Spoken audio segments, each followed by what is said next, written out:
Hello. I just pushed the button that says recording in progress. Welcome to another of my podcasts. I'm Margo Alora, and I just taught a class or facilitated a class really yesterday, and I'd like to share with you because I think that class discussion or that meeting experience, that time to push boundaries or expand can also make a very good podcast. So you and I can share some of these thoughts. So it's a little bit more about spiritual tools. So I'm going to read just a little bit just to get us in the mood. And to start out with, I'm going to quote something from Don Luis and his Four Agreements book. It said, we are God. I might say we are spirit, or I might say we are divinity. But the next part is dreaming we are not. So I think I would say you and I, are divinity.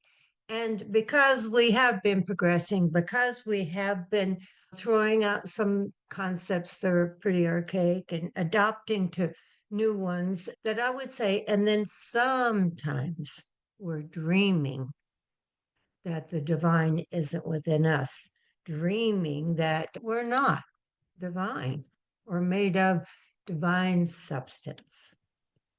So we go on that presumption, and then there's a question. It brings up the question how to interrupt that dream, where and how to redirect misshapen, uninformed, uneducated, unthought about thoughts, rules, ways of being, ways of thinking of ourselves and others, how to interrupt that. And this is where spiritual tools come in. They come into play. Spiritual tools are light thoughts, Light thoughts, not misshapen or made for millions of people. Spiritual tools are individualized, and they reawaken longing and loving energy of connection to lightning bolt of joy and abundance, beauty, connection, happiness, untethered love, and inner peace. So when we break unhealthy connections with anger, judgment, and fear, then we do that by using our spiritual tools to guide us into actions that are meaningful to our very essence. So we become in control of our focus, trusting our own goodness, and giving our time and money and energy to causes that are on the pathway of unity, peace, freedom, and love. Spiritual tools in all the spheres of our lives touch us. It's not just about how we treat ourselves or how we conduct business or how we interact in our families. It's in all the spheres of our life. So when a limit sign is placed in your path, use it as a beckoning to connect with your energy, to bypass the dream of limitation, and to get your tool belt on and have spiritual tools be your way to be the best that you can be. Let's look at some spiritual tools. And I'm hoping that you in your home or wherever you are watching this, you can come up with some. I know you can, but I'm also just going to give you some off the top of my head. And I love when people do some investigation of themselves and the spiritual tools that talk to them. And I'd love you to share those with other people. It's a good thing to do. You'd have fun with it.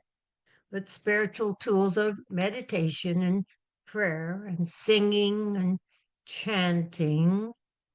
What are you coming up with? Reading certain books, podcasts, going to the ocean, petting. When I pet my cats, that's a spiritual tool. So now I'm going to ask you questions. And what you're going to do, you can have your eyes shut or open. You're going to answer them with what of your spiritual tools are you going to use in answer to these questions? Ready? What spiritual tool are you going to use in the answer to the questions that I'm going to come up with? And what's neat about this is people will come up with their own answers because one spiritual tool may work for you and may not, but it might work today and not tomorrow. So just go ahead and give it an answer that comes from your insides. First question: what spiritual tool will you use if fear of lack of money comes up with you?